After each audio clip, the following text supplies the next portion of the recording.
Сегодня во всем мире мусульмане отмечают один из главных праздников Ураза-Байрам. Это второй по значимости праздник в исламе, символизирующий окончание поста в священный месяц Рамадан.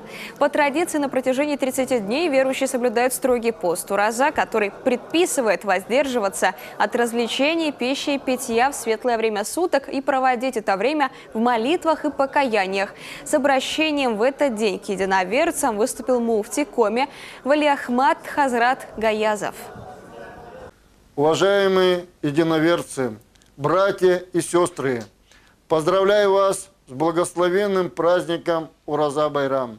Я молю Всевышнего Творца, чтобы Он принял наш пост, воздал нам и свои милости в этом и вечном мире. Ежегодно представители мусульманских организаций нашей республики отмечают праздник. Начинается он с общей молитвы, а продолжается праздничная трапеза, на которую приглашают всех желающих, в том числе представителей других конфессий. После коллективного праздника верующие расходятся по домам и продолжают отмечать дома, ведь Ураза-Байрам – праздник семейный.